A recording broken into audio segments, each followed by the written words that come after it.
Sejam bem-vindos a mais um encontro do Clube do Livro. E o livro do mês de maio foi Dinheiro e Segredos de Quem Tem, do Gustavo Cerbasi. E eu vou confessar que eu tinha lido esse livro há muitos anos atrás, quando eu estava no começo da faculdade. Ele era um livrinho que vendia nos livrinhos da Avon. Ele era pequenininho. E foi um livro que impactou muito a minha vida na época, porque a gente já conversou sobre isso em outros encontros. Eu venho de uma família que não tinha muita educação financeira, a gente sobrevivia da melhor forma possível na época, e esse livro aqui me abriu a um conhecimento que até então eu não tinha, né? Então, reler foi uma coisa muito interessante. Eu também li Casais Inteligentes Enriquecem Juntos, dele, também vendia na Avon, e também é um livro muito bom, principalmente para a mentalidade do casal sobre finanças, né? Então, eu recomendo, também não tá no nosso clube esse ano, mas eu posso trazer nos outros anos, se vocês quiserem, né? E aqui já no começo, esse livro ele é muito antigo, né? E ele passou por duas revisões, uma em 2010 e uma em 2016. Esse livro é de 2003. Então, aqui tem o prefácio, edição de 2010, que em 2013 a gente tinha uma realidade econômica, em 2010 a gente tinha outra, que ele até traz aqui que o brasileiro quer enriquecer, melhor, ele sabe como fazê-lo, mas talvez só esteja precisando criar coragem e se organizar para iniciar o processo. Então a gente estava numa outra situação econômica. Em 2016 a gente já estava em outra situação. Então ele traz essa perspectiva, né, da variação do mercado, da variação da economia e como isso vai nos afetando. Então, ele tem esses dois prefácios. Provavelmente ele deve fazer, essa aqui é a minha edição, né? Não sei qual edição que você tem, mas ele deve fazer um novo prefácio dentro em breve, né? Ele tem vários livros de finanças, né? E aqui na introdução já ele traz que um teste para a gente saber o nosso perfil financeiro. Então, quem fez o teste aí descobriu o meu perfil financeiro na época. Ele era ruim, hoje em dia ele é melhor, né? Que é que aquele que traz o resultado. Então, para você avaliar o seu resultado de como você está hoje, o quanto de melhoria você pode trazer para sua vida hoje. E esse livro, ele é muito interessante porque ele tem uma parte técnica. Então, se você não gosta de matemática, não sabe mexer com planilhas direito, ele traz várias tabelas que você pode se basear. No Casais Inteligentes Enriquecem Juntos também, de tabela com quanto você tem que investir, quanto de rentabilidade você tem que conseguir para ter aquele montante que você quer no futuro. Então é bem interessante essa parte técnica. Só que até ele tem alguns pontos do livro que ele fala assim: ah, se você não gosta, se você não quer entender essa parte, se baseia na próxima tabela e pula essa parte, tipo, quando ele traz as fórmulas matemáticas, né? Mas eu acho muito interessante que ele traz as duas partes, para quem gosta da fórmula matemática e para quem não gosta. Então, aqui no começo, ele traz toda a base teórica de mentalidade. A gente já viu sobre mentalidade em vários livros do clube, e eu acho muito interessante como tudo vai se encaixando, como todo conhecimento a gente vai podendo aproveitar. Então, aqui no capítulo um que ele traz o dinheiro não traz felicidade. E ele traz uma citação de Dickens. Dickens era um escritor inglês, né? Aí ele traz aqui, renda anual 20 libras. Despesa anual, 19 libras, 19 shillings, né, e 6 pence. Resultado, felicidade. Renda anual, 20 libras, despesa anual, 20 libras, 0 shilling e 6 pence. Resultado, miséria. Quer dizer que se você gasta menos do que você ganha, nem que seja pouquinho, você vai ter felicidade. Se você gasta mais do que você ganha, nem que seja pouquinho, que eu pense equivale aos nossos centavos, né? Então, se você ganha 20 libras e gasta 20 libras e 6 centavos, o seu resultado é miséria. Então, ele já traz aqui no começo, né, que o objetivo deste livro é ajudá-la a se tornar uma pessoa mais rica. Um objetivo simples de definir, mas não tão simples de alcançar, pois o sucesso dele dependerá única e exclusivamente de você. Eu acho muito interessante que um dos primeiros livros que a gente leu foi O Poder da Autorresponsabilidade. Acho que o primeiro. Tudo se resume a nós e a nossa mentalidade e a como a gente reage às coisas e faz as coisas, né? Então, não dependerá de quanto você tem ou ganha hoje, mas do que você irá fazer para ter aquilo que deseja. Você será o agente da própria mudança. Aí ele traz ficar rico é o objetivo, Pense no porquê da riqueza como a meta primordial de vida. E este é um exercício importante para que você tire o máximo proveito da leitura. Pense no significado da riqueza para você. O que você define como riqueza? Você perceberá que a posse de bens materiais apenas alimenta a ansiedade pela acumulação cada vez maior de novos bens. O bem-estar emocional das pessoas, lembra que a gente fala lá da psicologia positiva, do bem-estar subjetivo? Então, ele traz aqui: o bem-estar emocional das pessoas, ou seja, a felicidade, é proporcional à sua renda até o patamar de 75 mil dólares anuais, ou um pouco mais de 6 mil dólares mensais. Essa é uma pesquisa muito interessante que foi feita pela American Psychology Institute, é o Instituto de Psicologia lá dos Estados Unidos, né? Então, eles financiam várias, como é que fala? Vários estudos. E um dos estudos levou em consideração vários aspectos da nossa vida, quais deles influenciam ou não para a nossa felicidade, para o nosso bem-estar subjetivo, para a felicidade autêntica, não a sensação de alegria, mas a felicidade autêntica, né? E o dinheiro, por incrível que pareça, ele ele é importante até te tirar da miséria. Ali vai influenciar bastante no seu grau de felicidade ou não, e até um patamar. Depois disso, ele não influencia diretamente. Os seus relacionamentos positivos, a pessoa com quem você escolhe passar a vida, por exemplo, os seus amigos, seu círculo, influencia mais do que a quantidade de dinheiro que você ganha anualmente.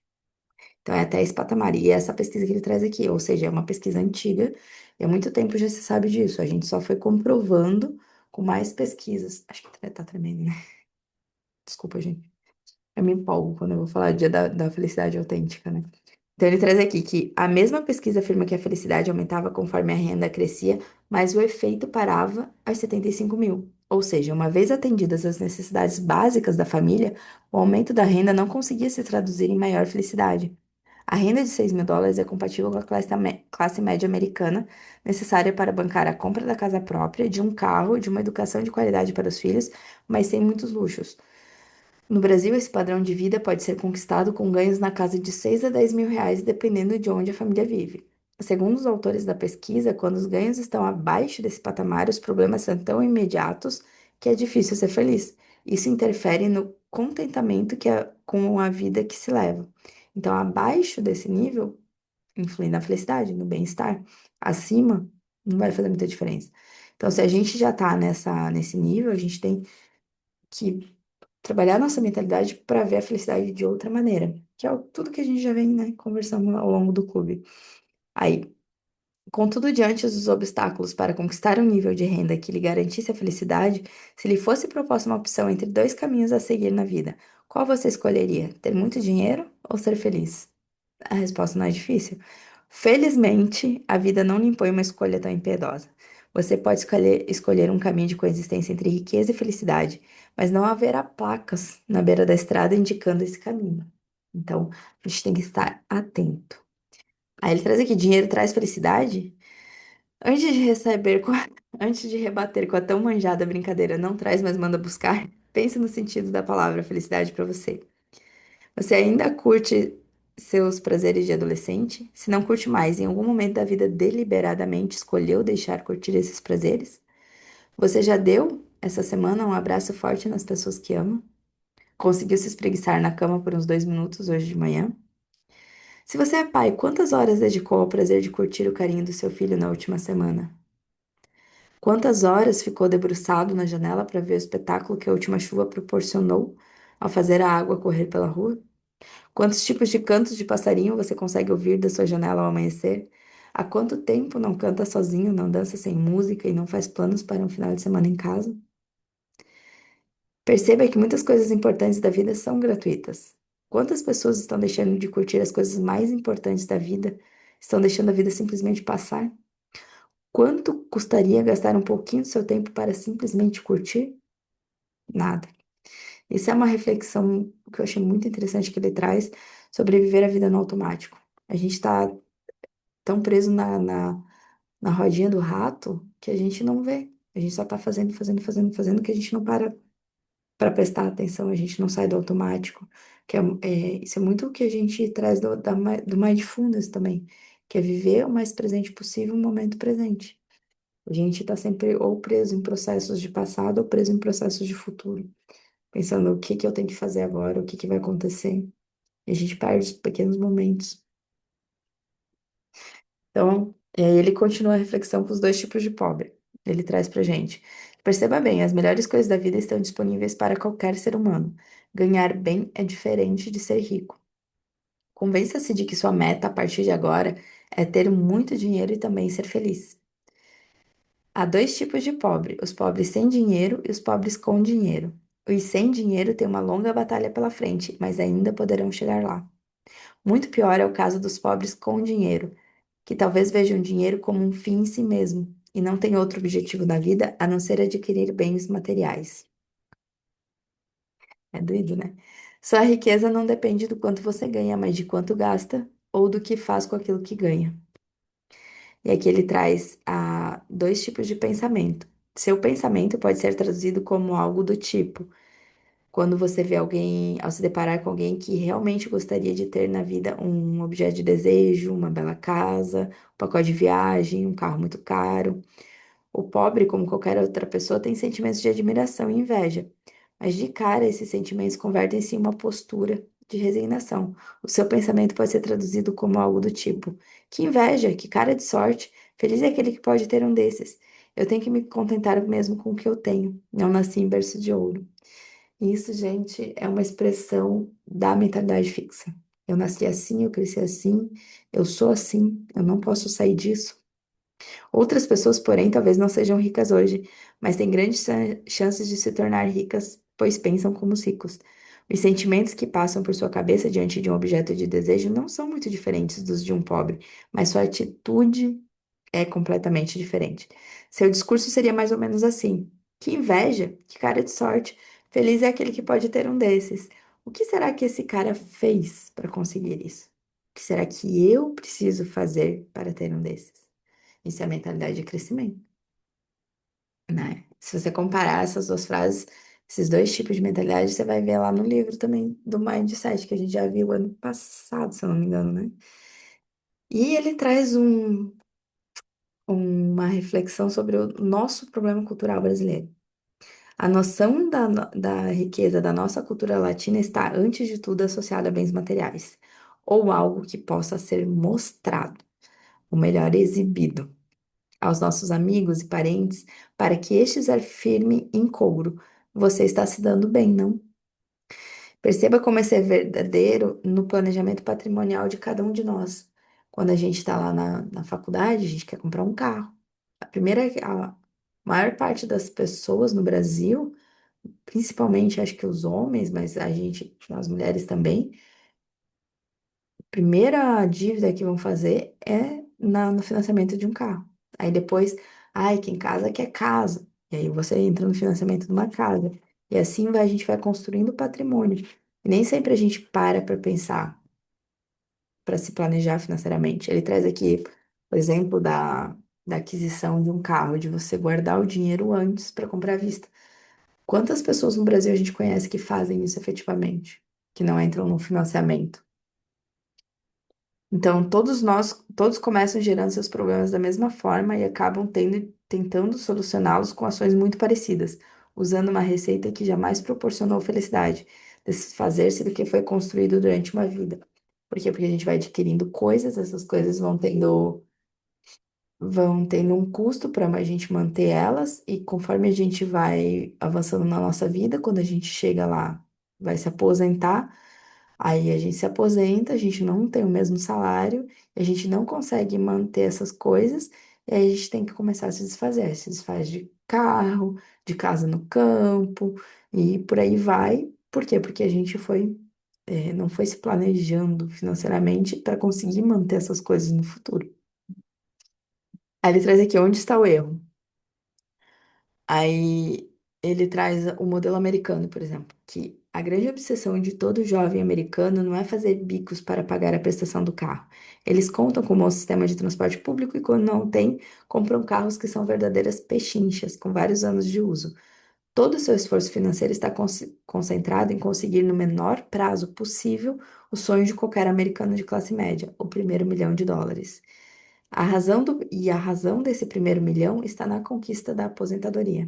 Então, o que que é a aposentadoria? A aposentadoria tão cedo para eles é o princípio de que 1 milhão em dinheiro bem aplicado, você pode ter uma renda perpétua e não um salário. Uma renda que, né, nessas situações você estará financeiramente aposentado e não aposentado na vida, né? Mas você vai poder trabalhar com aquilo que você quer, você vai poder fazer o que você gosta, porque você não vai ter que trabalhar para ganhar o dinheiro, para a sobrevivência. A sua sobrevivência estará sendo mantida por esse dinheiro investido, né? Então, aposentar-se em finanças pessoais não é deixar de trabalhar. Não pense em parar completamente. Se sua cabeça parar, seu corpo parará também. Aposentar-se significa obter renda suficiente para pagar suas contas mensais sem que você se veja na obrigação de trabalhar para pagá-las. Ao se aposentar, você terá tranquilidade para trabalhar no que gosta e não no que precisa, né? Então, e ele entra no Até Quando Viveremos?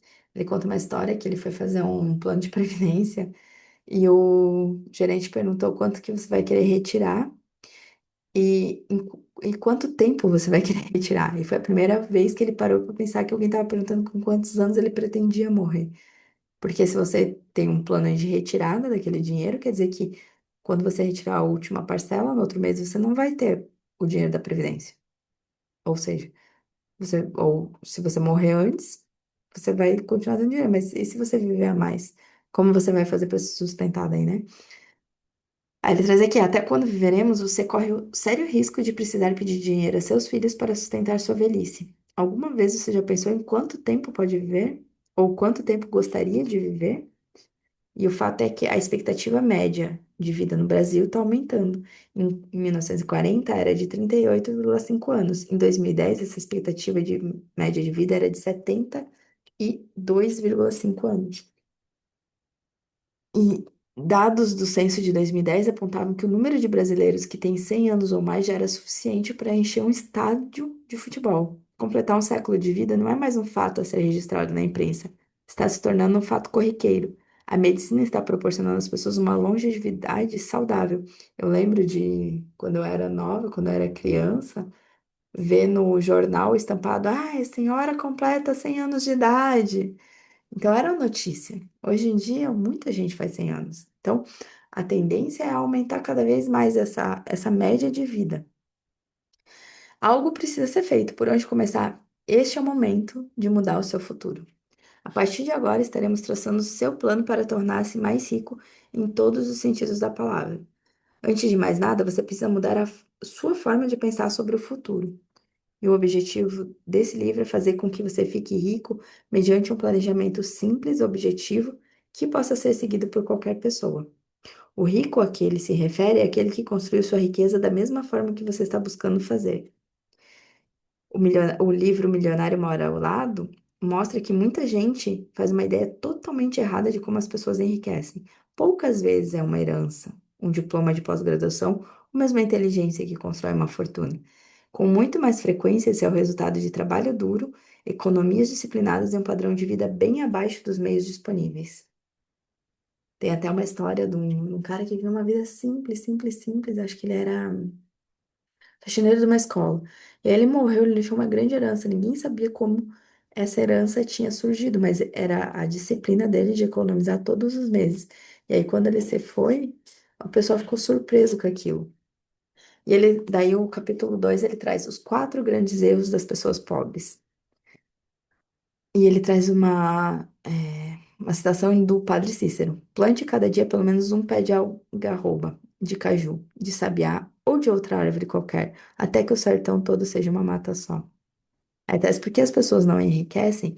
Descobri com meus estudos sobre finanças e com centenas de consultorias de finanças pessoais que tive a oportunidade de oferecer que, entre os vários fatores que levam as pessoas a não se tornarem ricos, existem 4 grandes erros comuns e a praticamente todo ser humano pobre. Basicamente, todo pobre é pobre porque despreza os pequenos valores, não se esforça por uma boa negociação, não tem percepção financeira e não sabe onde quer chegar. O primeiro erro, que é desprezo pelos pequenos valores, normalmente prestamos atenção aos grandes números, mas desprezamos os pequenos. O que que ele traz aqui com isso? É que você sabe quanto você paga de aluguel, você sabe o quanto você paga de prestação, mas é aqueles pequenos gastos, aqueles arredondamentos, aqueles R$ 20 aqui, R$ 20 ali, que você despreza e que você não leva para o seu orçamento, que consome aquele dinheiro que você fala assim, meu Deus, de 20 em 20 reais vão perder 200, como assim? Porque você tem o desprezo pelos pequenos valores. Aí ele traz aqui que jamais despreze os pequenos valores. Existem as alternativas para fazer seu capital crescer, e uma delas são juros pagos pelos bancos sobre os recursos que você poupa. Juros nada mais são do que uma taxa ou um aluguel pago por alguém para usar um bem de outra pessoa. O bem, nesse caso, é o dinheiro. O banco oferece uma taxa de juros para que você se convença a depositar seu dinheiro na instituição e então ele usará o seu dinheiro para fazer empréstimos a outras pessoas, cobrando mais caro por isso. Isso é o spread. A diferença que ele ganha entre o que ele te paga para deixar o dinheiro lá e o dinheiro que ele empresta para outra pessoa. Então, ele vai te pagar um juro baixo e vai cobrar um juro alto da pessoa, e ali mora o lucro do banco. Esse é o spread. Como a taxa de aluguel ou juros é paga em dinheiro no final de um período de aplicação de seu dinheiro, um mês, por exemplo, você terá uma quantia de recurso maior do que a inicial. Se você mantiver o dinheiro aplicado, é sobre essa nova quantia que o banco pagará novos juros. Isso é os juros compostos. Depois ele traz toda essa explicação mais aprofundada à frente, né? O problema é que muitas vezes deixamos de poupar mais porque perdemos muito dinheiro. Na verdade, desprezamos o dinheiro pequeno. Jogamos dinheiro fora por costume, pois acreditamos que não vale a pena negociar pequenos valores. Perceba também o efeito de desprezo pelos pequenos valores quando você tem uma nota de R$ 100 na carteira. Provavelmente, essa nota dura muito mais tempo do que 5 notas de R$ 20 na carteira. Isso acontece porque não pensamos duas vezes antes de comprar futilidades, já que elas custam baratinho. Mas se tiver de usar uma nota de R$ 100 para comprar um cafezinho doce ou uma roupinha em promoção, você vai considerar com mais juízo se essa compra vale ou não. O mesmo acontece com a emissão de cheques antigamente, né? Ou com pequenos pagamentos no cartão de crédito. Ai, R$ 5. Ai, só 5. Ai, só R$ 2. E assim você tem uma fatura enorme. Tem um meme que eu acho muito engraçado, que é a nova prestação chegando e cumprimentando as outras. Porque, é só sobe R$ 20 a mais, só R$ 20 a mais. Mas aí quando você vai ver, você tem um monte de parcela no seu cartão de pequenos valores, que é justamente esse desprezo pelos pequenos valores, né? Aí ele traz aqui vários exemplos, que comprova duas coisas interessantes. Você perceberá quão frequentes são as situações cotidianas em que perdemos dinheiro. E o segundo exemplo, que também perceberá que algumas das situações nas quais perdeu dinheiro nos últimos dias nem sequer foram notadas ou não passaram pela sua cabeça. A gente tem essa tendência de não perceber. Então, ele traz aqui algumas histórias para que a gente se atente e se identifique, né? Aí ele traz ao longo do livro várias vezes, mas que ele não está pregando um comportamento obsessivo contra perdas. Essas realmente são pouco significativas se consideradas de forma isolada. O problema é que são muito frequentes. O problema não está no valor, está na frequência com que se perde. Se você fizesse ao menos uma vez ao ano o pequeno exercício de listar todos os gastos efetuados durante o mês, provavelmente se surpreenderia com a soma dos pequenos supérfluos, ou mesmo das pequenas necessidades. Desperdício? Não necessariamente. Quem diz que um cafezinho por dia não tem importância para quem sente sono no trabalho? O pequeno gasto nem sempre é um problema. O problema é quando ele é ignorado, acontece com certa frequência, não entra em nossas contas e ainda pensamos que há verba disponível para assumir outros gastos, como a prestação de um celular novinho. Quem pensa assim acaba acumulando dívidas sem saber por quê. E pior, ao rastrear suas contas, acaba achando que o vilão da história é o cafezinho, que o mantém acordado e produtivo no trabalho. O vilão, na verdade, é seu desprezo por pequenos valores. O segundo erro das pessoas que geralmente são pobres é o descaso por uma boa negociação. Você conhece o vírus do consumo, criado nos laboratórios de marketing? É extremamente perigoso para a humanidade. Muitas das nossas compras são feitas por impulso, e isso já foi comprovado por diversos estudos. 84% das pessoas admitem que compram por impulso diante de promoções. Então, todos nós temos um lado comprador e um lado vendedor. Ganham mais ou perdem menos aqueles que sabem desenvolver melhor seu lado vendedor. Ele traz aqui várias técnicas para que você transforme a sua cabeça e desenvolva seu lado vendedor. De que, para se dirigir a uma loja, você vá, ou supermercado, você vá com a lista daquilo que você quer, para você não não dá na cara de que você encontrou aquilo que você queria mais que tudo pro vendedor, que aí ele não vai negociar. Se você tá indo em casal, é para vocês discutirem antes a verba, o quanto vocês podem gastar, porque senão o vendedor vai na veia da parte que mais quer aquilo. Você negociar todas as alternativas possíveis, cheque. Hoje em dia a gente quase não usa cheque, né? Mas cartão, parcelamento, à vista. Quanto mais dinheiro para pagar à vista, mais desconto você consegue. E ele fala que sempre tem margem. Tem a margem do vendedor, tem a margem da loja. Então, enquanto você ainda não falou com o gerente, você ainda pode falar com o gerente. O que eu, Paola, não negocio muito são serviços. Porque se a pessoa tem o serviço dela, não vou botar preço no serviço dela. Agora, produto, a gente consegue ou desconto no produto, ou um bônus, ou né, um presentinho, alguma coisa assim. As lojas que tem vendedores, grandes lojas, você consegue. Agora, os atacadão, eles trabalham com uma comissão muito pequena, uma margem de lucro muito pequena, então dificilmente conseguem. Mas é sempre, a gente não pode desperdiçar a negociação, né? Porque a gente tá ali, o não a gente já tem, né? O terceiro grande erro, a ausência de percepção financeira. Dinheiro é um bem como qualquer outro. A diferença é que tem o que chamamos de liquidez, podendo nos prestar uma utilidade diferente a qualquer momento, desde que não se esgote. Se eu uso o dinheiro de alguém, devo pagar juros. Em outras palavras, se eu tiver dívidas em dinheiro, essas dívidas me custarão juros. Deixa eu só um minuto.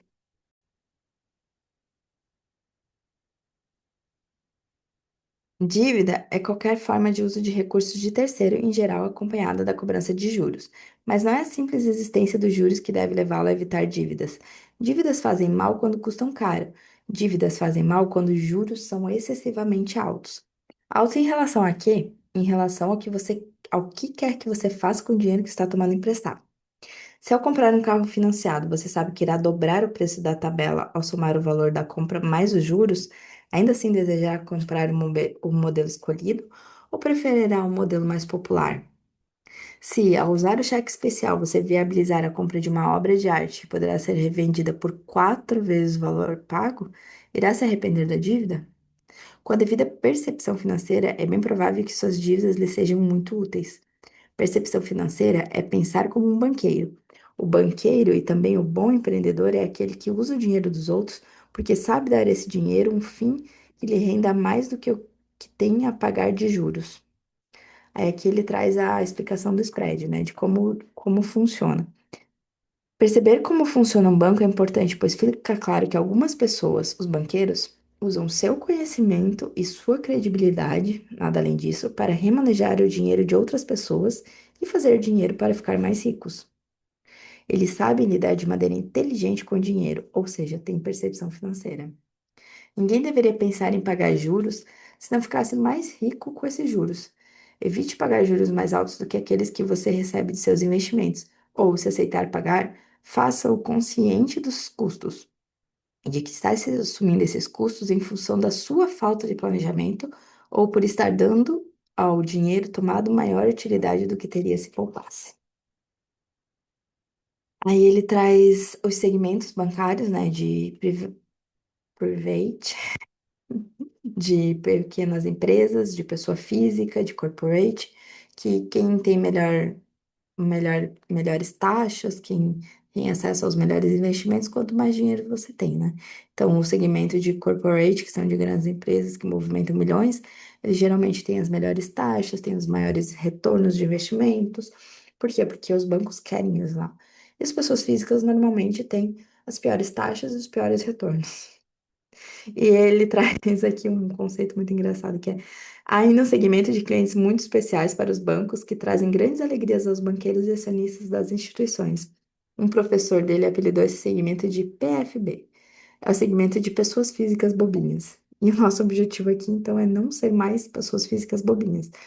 Os clientes PFB são aqueles que, mesmo tendo as piores taxas de financiamento e empréstimo do mercado, escolhem empréstimos automáticos, que lhes custam mais caros, como cheques especiais, cartões de créditos, clientes que aplicam seu dinheiro quase sem receber juros, ou não aplicam, esquece na conta corrente. Esse aí é o que o banqueiro é fã, né? Porque o dinheiro fica lá, não rende nada. e toma empréstimos caríssimos, proporcionando aos bancos spreads maiores que 5% ao mês. Não são os bancos os vilões dos seus problemas financeiros, mas a sua própria falta de conhecimento. Ele traz aqui: mude sua forma de pensar. Primeiro, fazer dívidas deverá estar fora de seus planos se essas dívidas não servirem para torná-lo mais rico. Não pague juros altos para continuar recebendo juros baixos das suas aplicações.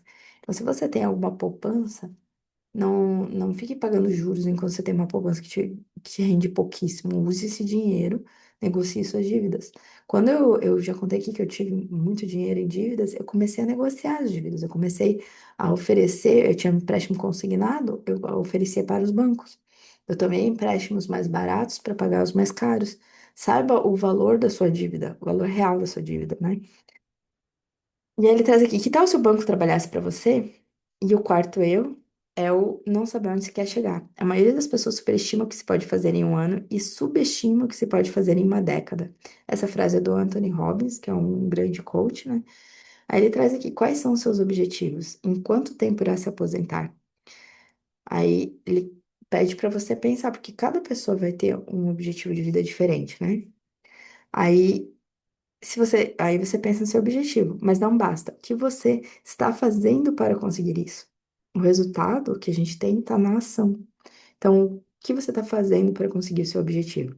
Se você não puser o seu dinheiro para trabalhar desde já, não será com sua fonte de renda acabar que ele vai passar a sustentá-lo. Já foi dito que a grande diferença entre pobres e ricos é que os ricos sabem fazer planos. Neste momento, a melhor decisão que você pode tomar é concentrar suas energias na elaboração de um plano. Daqui para frente, esse livro se dedicará a ajudá-lo a construir seu plano para ficar rico. Leia com atenção, organize-se, apanhe lápis e papel para fazer suas anotações, mas não deixe de iniciar seu plano agora. Agora é sempre o momento, o melhor momento para a gente começar. Não é o amanhã, não é o ontem, é o agora. É tudo que a gente tem, né? Aí aqui ele traz preparação do terreno. Uma jornada de 1.000 milhas começa sempre com um simples passo. Como se constrói a riqueza? Para construir sua riqueza de forma consciente, você precisa estar consciente de sua meta.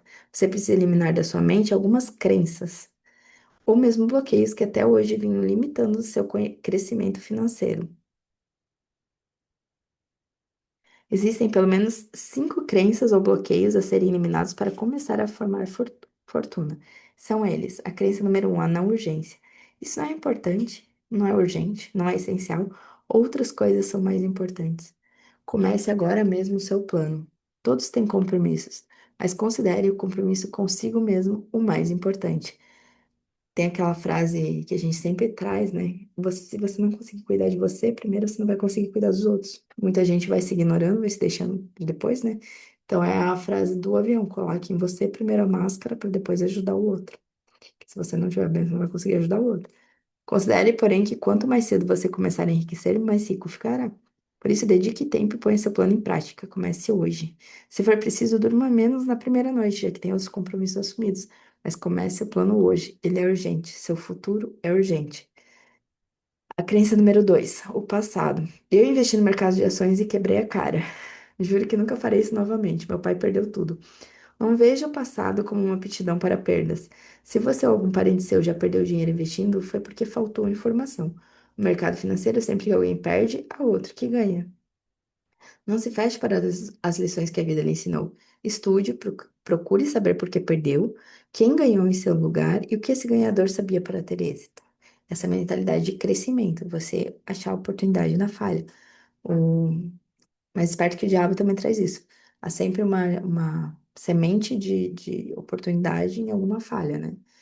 A crença número 3, a identidade. Eu não sou bom com números, perco dinheiro em tudo que faço.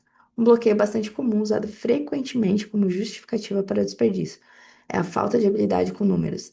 Felizmente, a habilidade com números não será fundamental para seu plano de enriquecimento. Tire da cabeça de que você não é rico porque não entende de números, não entende de dinheiro. Há muitos milionários que não sabem sequer assinar o seu nome.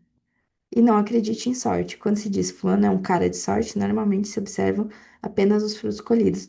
Esquece-se que aqueles que colhem sua sorte a plantaram em algum momento. Plante informação na cabeça e colherá decisões acertadas. A crença número 4 é o medo da perda. O medo é uma das grandes. crenças que fazem a gente travar, a gente não ir para ação, né? Eu não suporto o risco de investir. Assim como alguns não se dão bem com números, é natural que outras pessoas não se deem bem com risco, com incerteza.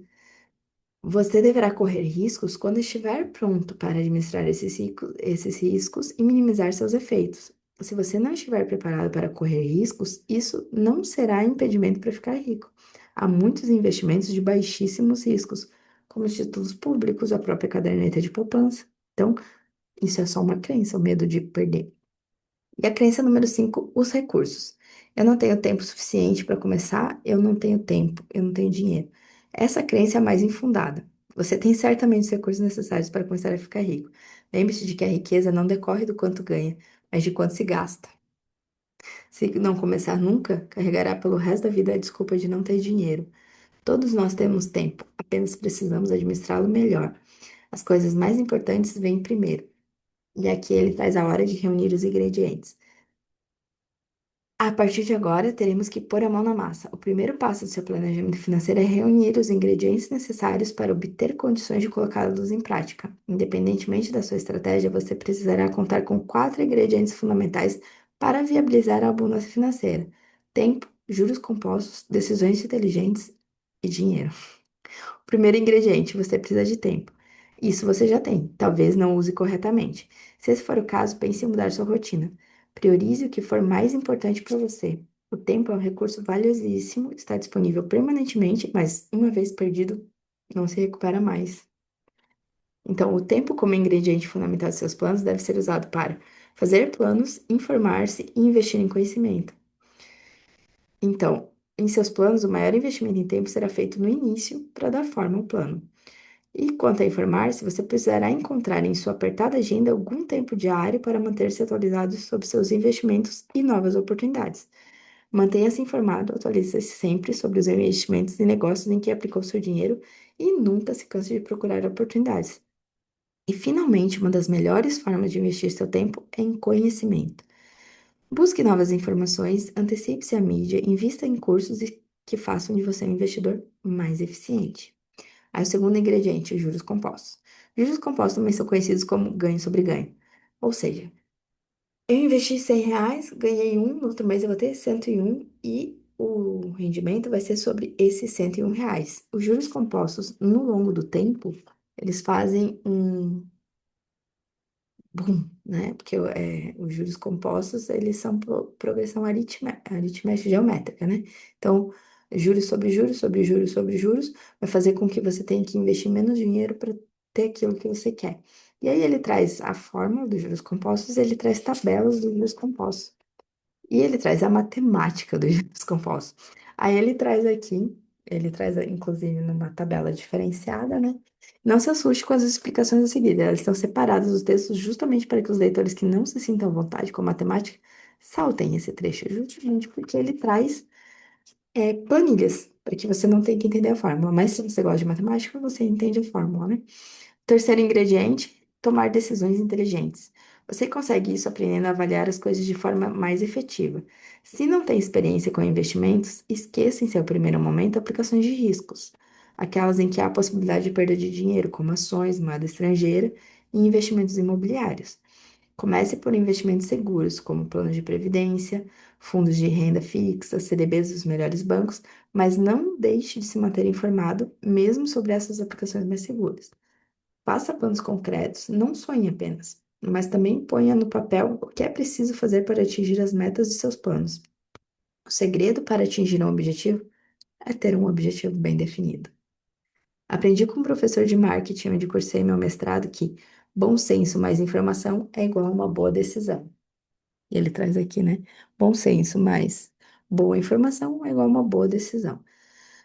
Não tome decisões precipitadas, nem se deixe levar pelo entusiasmo excessivo quando lhe apresentarem uma proposta de investimento. Poupe. E aí, aqui ele traz duas coisas, duas orientações básicas para o dia a dia. Pense como um banqueiro, não pague mais por algo que não lhe trará rendimento. E dois, elimine em seus planos quaisquer tipos de juros que custem mais que a rentabilidade dos seus recursos. Eles consomem seu patrimônio. Poupe antes de comprar. E o quarto ingrediente, você precisa de algum dinheiro. Qualquer quantia basta, qualquer quantia basta. O importante é começar a pôr seu plano em prática. Os exemplos apresentados nesse capítulo mostram que, com apenas R$ 100, você já garante uma boa poupança no futuro. Não é suficiente, pois seu objetivo é ficar rico. E ninguém é rico com alguns milhares de reais na poupança, mas é um começo. E aqui ele traz a fórmula da abundância financeira. Rico é aquele que recebe, rico é aquele que recebe mais do que consome. Pobre é aquele cuja despesa é maior do que a receita. E como ficar rico? Não posso garantir que seja fácil enriquecer. Você perceberá que existem diversos caminhos para a riqueza. Caminhos legais, no caso, né? Você pode optar pelo caminho do risco, que lhe trazerá a riqueza mais rapidamente, mas talvez atinja você com a mesma rapidez, e pode optar pelo caminho da segurança, seguindo longa jornada, porém com riscos baixíssimos e com um futuro bem definido a longo prazo. Perceba que não é uma receita única de enriquecimento, mas todas as alternativas partem da necessidade de ter recursos para investir. A chave do sucesso financeiro está na sua capacidade de investir parte do que você ganha hoje. Conseguindo isso, você estará apto a pôr em prática uma fórmula que, se aplicada com objetividade e responsabilidade, não tem como dar errado. A fórmula da abundância financeira é simples: gaste menos do que você ganha e invista bem a diferença. Depois, reinvista seus retornos para obter ganhos compostos até atingir uma massa crítica de capital investido que cria a renda anual que você deseja na sua vida. Essa fórmula assegurará que chegue o dia em que você nunca mais terá de trabalhar um só dia na sua vida. E se fizer, será apenas porque quer. Ou seja, a gente vai ter aqui os componentes dessa fórmula, né? Gastar menos do que ganha, investir e determinar a sua massa crítica. Como gastar menos do que se ganha? O primeiro passo é eliminar perdas displicentes de dinheiro, não desprezando os pequenos valores, nem uma boa negociação em cada compra, que é aquilo que ele trouxe lá nos 4 erros, né? O segundo passo para gastar menos é reduzir gastos desnecessários, enquadrando seu padrão de vida em suas possibilidades de ganho. Esse é o passo mais difícil, pois esbarramos no já tratado problema cultural. E o terceiro passo para gastar menos é refletir sobre o prazer que você obtém de seu consumo e, aos poucos, substituir gastos burocráticos que pouco agregam por outros que realmente lhe tragam qualidade de vida, bem-estar e sentimento de realização pessoal. Mas é importante que, para se sentir bem, você esteja consciente de que não pode gastar mais do que ganha. Se vivermos além das nossas posses, em algum momento pagaremos por isso. É preciso, então, estabelecer uma forma de controlar melhor o destino do seu dinheiro. E aqui ele traz a planilha. A planilha dele eu usei durante muitos anos, depois eu troquei para um aplicativo chamado Mobius, mas é uma planilha bem completa que ele traz no site dele. Então, a primeira parte da planilha é você listar todas as suas receitas, depois todas as despesas fixas, depois todas as despesas variáveis, e assim você vai tendo. Você vai levar uma semana para conseguir listar tudo, e alguns meses depois você ainda vai achar coisas para listar. Por quê? Porque a gente não consegue lembrar sempre na hora de tudo que é. Aí são pequenos gastos, são gastos que não são todos os meses. Aí você vai lembrando e você vai adaptando. Essa planilha tem que ser construída. E a indicação dele, inclusive, é que você tire um tempinho todo mês. Seria ideal toda semana, né? Mas todo mês para ir ajustando, para ir preenchendo essa planilha. Então, após relacionar em uma planilha todos os seus recebimentos e gastos, veja quanto sobra no final, se é que sobra. Agora você já tem condições de saber quanto sobra ou quanto falta da sua renda no final do mês. Estude sua planilha de gastos. Estude cada gasto que você tem. Primeiro, veja o que pode ser reduzido sem prejudicar o seu padrão de vida. Identifique os gastos supérfluos e corte-os. Priorize os gastos que mais agregam em termos de bem-estar. Proponha metas de redução de gastos. Não concentre demais suas despesas. Melhor do que comprar financiado é poupar para pagar à vista e com desconto. Estude sua planilha com frequência. A forma como você aloca seus recursos determinará seu sucesso financeiro a longo prazo. E aí é que ele traz a teoria dos baldes. Gosto de usar uma metáfora entre a alocação de recursos e baldes, que recebem parte de sua receita. Imagine que todo o seu recebimento mensal deva ser usado para preencher sucessivamente 3 baldes diferentes em ordem de importância. Então, aqui ele traz o primeiro balde, que é o balde do bem-estar, que vão estar todas as suas despesas fixas e de sobrevivência. E aqui ele inclui algumas despesas de qualidade de vida. que a gente, outras pessoas colocam em outros aspectos, né? Mas aluguel, academia, até uma cervejinha com os amigos, tudo que for fundamental para o seu bem-estar. Então, é o balde do bem-estar. O segundo balde é o balde do investimento. Aí, quando esse balde transborda, quando sobra dinheiro, quando você consegue usar a sua renda para pagar esse balde, aí você vai ter o balde do investimento. Se não está sobrando para o balde do investimento, talvez você esteja vivendo uma vida acima dos seus padrões financeiros. E aí, conforme você vai trabalhando, conforme esses baldes vão enchendo dos investimentos, porque você tem que pensar que o balde do investimento ele vai transbordar porque são juros compostos. Então, você não vai precisar estar sempre, né? Você vai ter um aporte, vai chegar um momento que esse aporte não vai precisar ser tão alto e sua renda vai ter aumentado o seu trabalho. Aí, esse balde vai transbordar, e aí você vai ter o balde do luxo. Então, você vai fazer um plano de quanto você precisa investir, você vai se manter investindo, tem os dois baldes, e aquilo que sobrar vai ser o seu balde do luxo. Aí aqui, gaste menos do que ganha e depois invista bem a diferença. Se seus gastos não permitem que haja sobra de recebimentos, você não conseguirá aplicar nem o primeiro passo da nossa fórmula.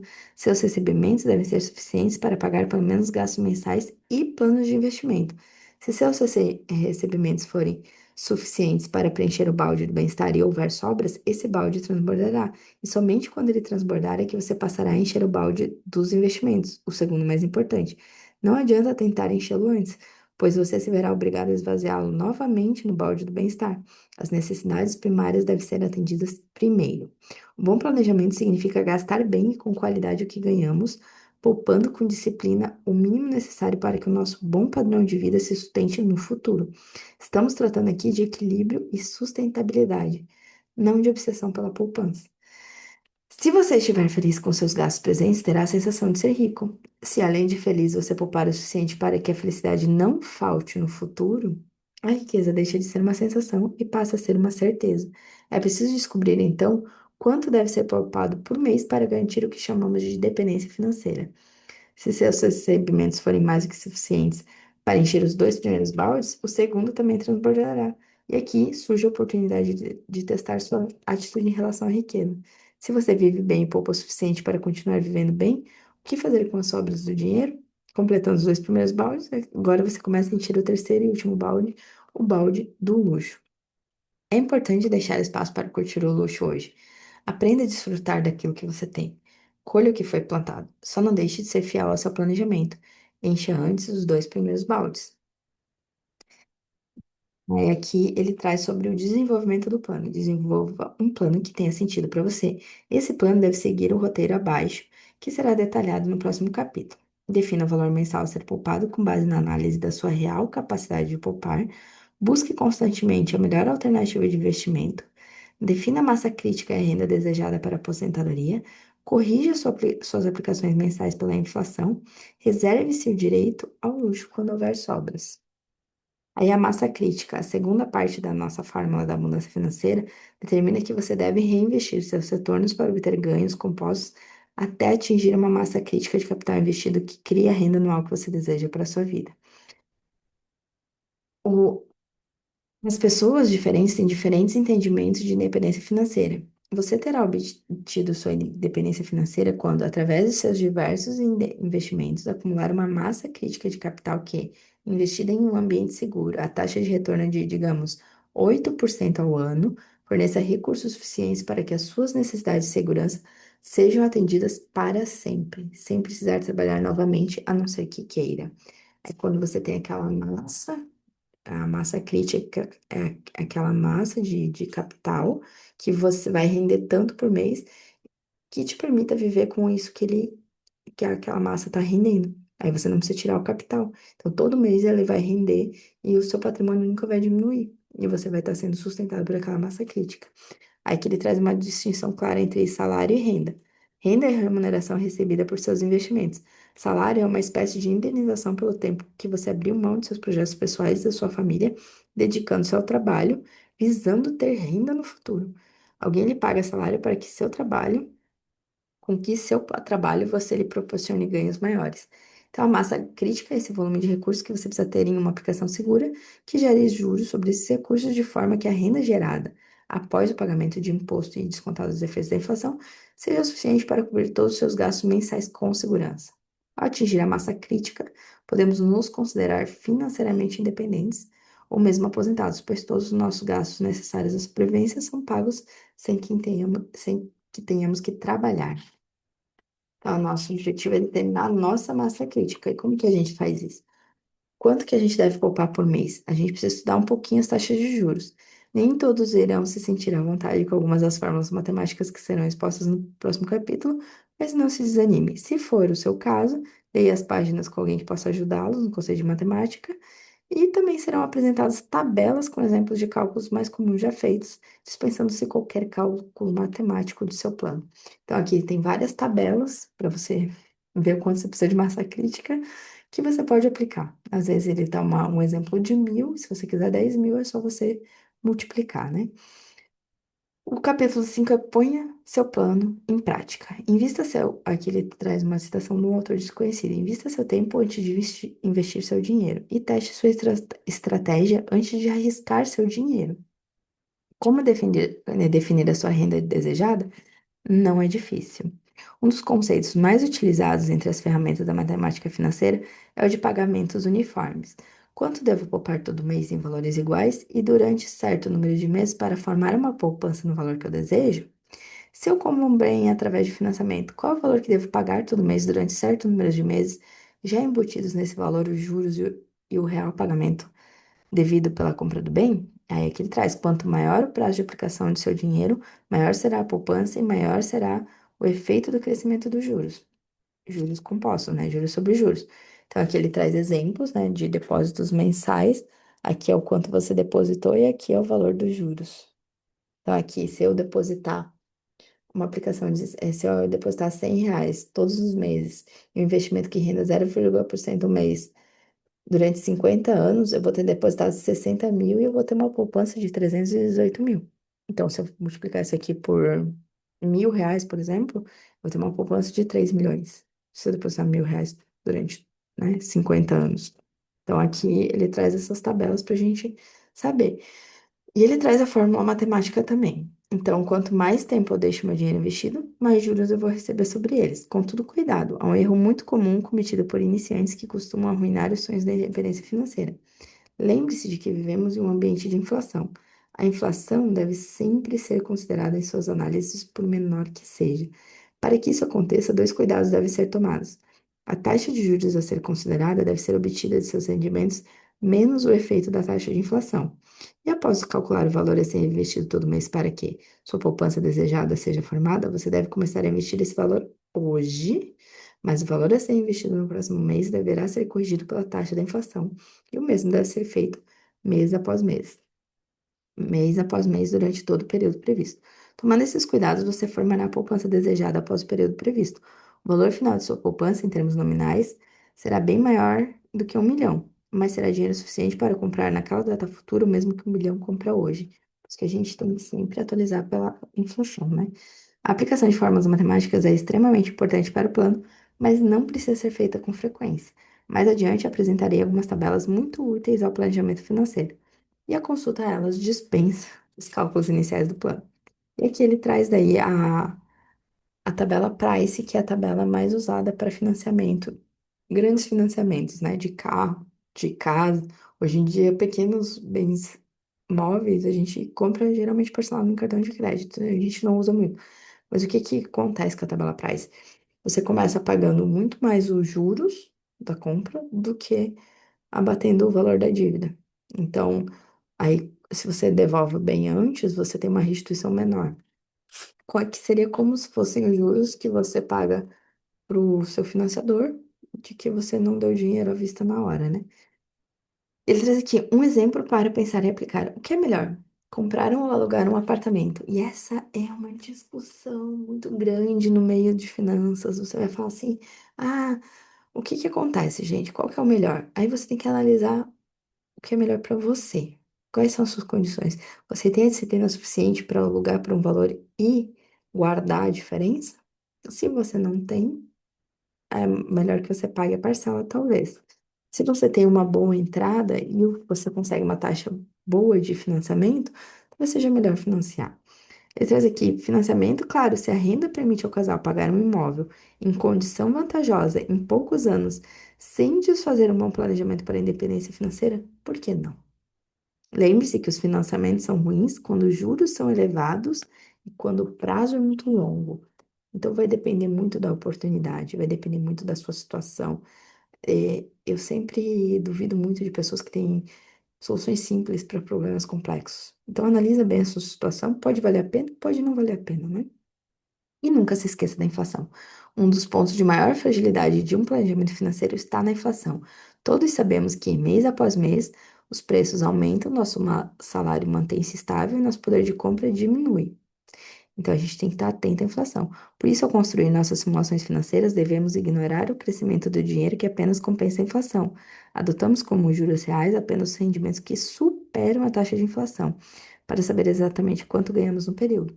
E aqui a gente tem, inclusive, aplicações de baixíssimos riscos que te pagam acima da inflação. Não muito, mas te pagam acima da inflação. Tesouro IPCA, Tesouro. O Tesouro Selic, não, o Tesouro IPCA, eu acho que é o que paga acima da inflação, né?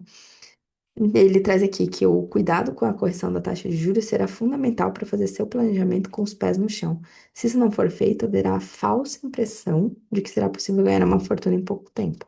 O mesmo cuidado deve ser tomado com seu plano de investimentos mensais. Se você estabeleceu o plano de poupar R$ 100 todos os meses, comece com 100 agora, mas não se esqueça de corrigir pela inflação e 100 do próximo mês, ou para simplificar, e quando a inflação não for muito superior a 5% ao ano, atualize a cada 6 meses. Então, essa revisão constante do seu plano é muito importante. E aqui atrás, se mesmo com os exemplos de cálculos que ele trouxe, os cálculos não parecerem simples, veja na tabela da página seguinte quanto precisaria poupar todo mês para garantir uma renda de R$ 1.000 para diferentes taxas de juros mensais descontadas da inflação e o imposto de renda, né? Caso a renda de que disponho atualmente para implementar meu plano seja insuficiente, eu devo rever os pontos de planejamento que podem ser aprimorados. Meu livro está na página 123 dessa tabela, tá? E aqui você consulta com base no rendimento que você quer, com base na rentabilidade que você consegue também. Aí aqui ele traz em que devo investir.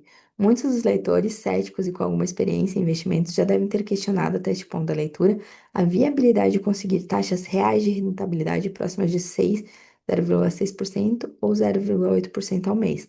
E realmente, se você já investiu em alguma coisa, você sabe que essas taxas são ousadas, que você precisa diversificar os seus investimentos para obter essas taxas, né? É impressionante como a inflação devora nossos ganhos, mas não se deixe derrubar por essa constatação. Lembre-se do terceiro ingrediente da receita da fortuna. É preciso tomar decisões inteligentes. Então, aqui ele traz os vários tipos de investimento, que é a caderneta de poupança, CDB, títulos públicos. Hoje em dia, a caderneta de poupança mudou. Eu não vejo quase ninguém usando. Se você usa, realmente não é um bom investimento. Você pode usar seu conhecimento. A gente tem bancos que não cobram mais nada para investir, o Banco Inter, tem várias casas que você pode, a investe, não investe. Quase nenhuma operadora mais hoje em dia cobra para investir em título direto, né? Tesouro direto. Então, realmente a poupança não é boa. Ou eu gosto muito do Banco Inter, que tem investimentos de renda fixa, né? Para você ter ali a sua reserva de emergência, para você começar a aprender. Um CDB que paga 100% de Selic, que não tem, né? Não cobra taxa, é muito melhor que caderneta de poupança. Então vamos sair da poupança, né? A gente tem CDB, títulos públicos, que é o Tesouro Direto, qualquer um pode investir hoje em dia. Tem liquidez diária, então você consegue sacar num dia ou dia mais um. Fundos de renda fixa prefixada, fundos DI, fundos derivativos, fundos cambiais, imóveis, fundos imobiliários, ações, fundos de ações, fundos balanceados ou multimercados, plano gerador de benefício livre, que é o PGBL, vida gerador de benefício livre, que é o VGBL, esses dois são planos de previdência privada, né? Ouro, dólar. Então aqui você tem uma série, você vai, é como se fosse uma fase de jogo. Você começa na renda fixa e vai aprendendo, vai se desenvolvendo, vai investindo em conhecimento e vai melhorando seus investimentos. Se você tiver já uma carteira muito grande de investimento, é bom que você diversifique, né? As chamadas aplicações de renda fixa, em que você sabe quanto vai ganhar, não são o tipo de investimento que lhe possibilita fazer fortuna, a não ser que você conte com muito tempo para o seu plano de riqueza. Por essa razão, é importante que seu planejamento financeiro inclua uma meta de aprendizado e aperfeiçoamento contínuos. Aí você vai aprender. Quando seu dinheiro cria volume, minha sugestão é que você leia sobre alternativas mais interessantes de investimento. E quanto mais dinheiro você vai investindo, mais você vai tendo acesso a bons investimentos que pagam mais. Jamais invista sem conhecer bem o terreno em que está colocando seu dinheiro. Tá, vou investir na ação de uma empresa. Conheça essa empresa. Não vai na onda do fulano do YouTube que, se você não acredita na empresa, se você não conhece a empresa, provavelmente quando a ação sei você vai querer vender. Mas se você conhece a empresa, se você acredita na empresa, você vai se manter lá. Em finanças, há relação direta entre a expectativa de retorno que se pretende do investimento e o risco que será necessário correr para consegui-lo. Por isso que os primeiros exemplos são de cadernetas de poupança, planos de previdência, CDB, fundos de investimento de renda fixa, por se tratar de investimentos de menor risco. Aí você vai aprendendo e você vai mudando, vai trocando os investimentos, vai diversificando mais os investimentos, não trocando. Mas a partir do momento em que você se decide por investimentos de risco, é fundamentalmente necessário passar a dedicar tempo ao estudo desses investimentos. Investir não é somente sobre aplicar na poupança, investir é também comprar barato e vender caro. Que aí você estuda a oportunidade de compra de imóveis, de ações que estão na baixa, porque aí quando dá essa oscilação, pessoas que não entendem, não acreditam na empresa, vão vender porque é a oscilação do mercado. Elas vão achar que vão perder dinheiro. É nesse momento que se você acredita na empresa, você pode aproveitar para investir nela, né? Então, temos um plano completo. Os principais pontos do nosso plano de independência financeira são: dedique tempo à construção de um plano no papel ou em uma planilha eletrônica, relacione todas as suas fontes de recursos financeiros e todos os seus gastos mensais, identifique suas possibilidades de redução de gastos, estabeleça limites para os gastos não programados. Após otimizar seus gastos mensais, identifique de forma precisa o preço da sua sobrevivência, quanto você gasta mensalmente com segurança. Calcule quanto sobra da sua remuneração para possíveis investimentos mensais. Estude algumas alternativas de investimento para o volume de recursos que você tem hoje.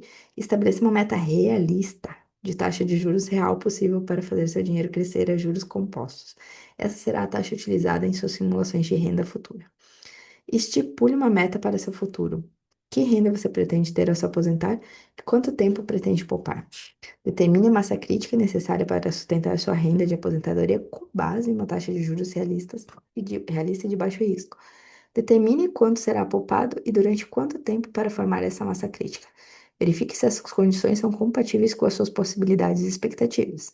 Se não o forem, estabeleça novos prazos ou corte mais gastos de sobrevivência. Faça algumas simulações para certificar-se de que escolherá o melhor plano de vida. Lembre-se de que será um compromisso assumido consigo mesmo, e o valor mensal dos investimentos aumentará a cada mês com a inflação, obrigando a cortar outros gastos ou a aumentar sua renda. Mantenha-se em constante atualização sobre alternativas de investimentos e busque sempre aquelas as quais tenham domínio dos riscos. Faça planos para a mudança de vida que ocorrerão com a independência financeira e mantenha-se fiel a seus planos. Seja disciplinado, o prêmio vale a pena. Agora é com você. A disciplina é a alma de um exército, torna grandes os pequenos contingentes, proporciona êxito aos fracos e estima a todos. George Washington. Cuidado com os pontos fracos do plano. Dar início a um plano de independência financeira é a parte mais difícil de todo o processo. Requer o rompimento com uma série de bloqueios e maus hábitos financeiros, além de forte disciplina daquele que planeja e da conscientização de seus familiares, porque você vai mudar. Ele traz aqui os 7 mandamentos do bom investimento, do bom investidor. Jamais ignore os efeitos da inflação tanto sobre os juros dos seus investimentos quanto sobre o valor de suas aplicações periódicas. Vença seus impulsos de consumo. Não assuma compromissos fora do seu plano. Inclua entre seus gastos com bem-estar o investimento mensal em um plano de saúde ou, se você ainda for jovem, em um fundo dedicado exclusivamente a pagar seus gastos com saúde. 4. Conscientize seus filhos da importância do planejamento financeiro. 5. Busque continuamente novas informações sobre seus investimentos e sobre novos investimentos. O mercado financeiro muda com velocidade incrível. 6. Seja conservador com suas projeções. Não conte com promoções, bônus e aumentos de salário. Não conte com heranças e prêmios. Não conte com a sorte. Caso isso ocorra e lhe traga um dinheiro inesperado, será então o momento ideal de rever seus planos, antecipando a aposentadoria ou planejando um padrão de vida melhor na velhice. 7. Ajuste seu padrão de vida para comportar seus investimentos, mas jamais deixe de destinar gastos e tempo para diversão, cuidados pessoais e lazer. Sua mente estará bem se seu corpo também assim estiver. De nada adiantará fazer planos para atingir mais de 100 anos se você não tiver disposição para vivê-los. Cuidado ao assumir compromissos. Seu planejamento deve ter, no mínimo, uma revisão mensal para verificar gastos que surgirão ou que deixaram de existir e ajustes nos gastos com segurança.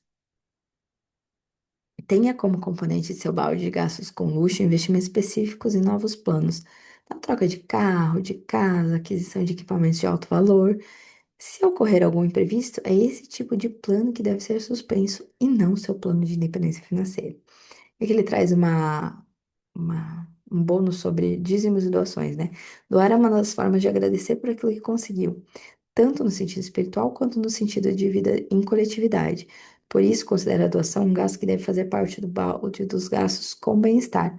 Um balde cujo tamanho é limitado em relação ao outro balde que você deve encher, o de investimentos. De nada adianta você comprometer o seu salário enquanto você tem para doar e quando você se aposentar, você tem que ser ajudado, né? Não é mesmo? E aqui, finalizando, ele traz: hoje o Brasil pode orgulhar-se de ter um sistema financeiro exemplar, pois o Banco Central age diariamente nos bancos para evitar que ocorra o risco de quebra de um deles, como já teve no passado, né? Mesmo assim, para evitar esse tipo de problema, é importante seguir uma lição básica das finanças. Nunca ponha todos os ovos em uma única cesta. Nunca deixe todo o seu dinheiro em um único tipo de investimento. Diversifique os bancos em que investe. Quando morrermos, todo. Ah, aqui. E quando eu morrer, vou deixar um dinheirão? Sim. Quando morrermos, todo aquele dinheiro investido vai ficar para nossos filhos ou para aqueles que têm direito à nossa herança? Minha resposta é sim. Se não sabemos até quando vamos viver, não é sensato fazer planos de extinção da nossa fonte de renda. A ideia de dependência financeira trata de uma renda infinita. Então, para você ter esse dinheiro até você morrer. E aqui ele traz: cuide do mais importante. Não gaste além das suas posses. E as coisas mais importantes da vida não custam caro. E ele traz uma reflexão final que eu quero ler para vocês que eu achei muito legal. Não seja uma pessoa de 5 minutos. Não reserve apenas 5 minutos para curtir seu filho. Não reserve apenas 5 minutos para beijar sua esposa ou seu marido. Dedique mais tempo a você e sua família. Não deixe passar o dia de hoje para curtir somente o amanhã. Não faça planos para curtir somente aos 60 anos. Remunere-se primeiro. Há um ensinamento chinês muito bonito e importante que trata da relação que é preciso ter com o dinheiro. O dinheiro ele pode comprar uma casa, mas não um lar. Ele pode comprar uma cama, mas não o sono. Ele pode comprar um relógio, mas não o tempo. Ele pode comprar um livro, mas não o conhecimento. Ele pode comprar um título, mas não o respeito. Ele pode comprar um médico, mas não a saúde. Ele pode comprar o sangue, mas não a vida. Ele pode comprar o sexo, mas não o amor. Se você acha que será feliz somente quando tiver muito dinheiro, lamento dizer que isso é pura ilusão. A felicidade se constrói no dia a dia, a cada momento. E dinheiro não é o objetivo.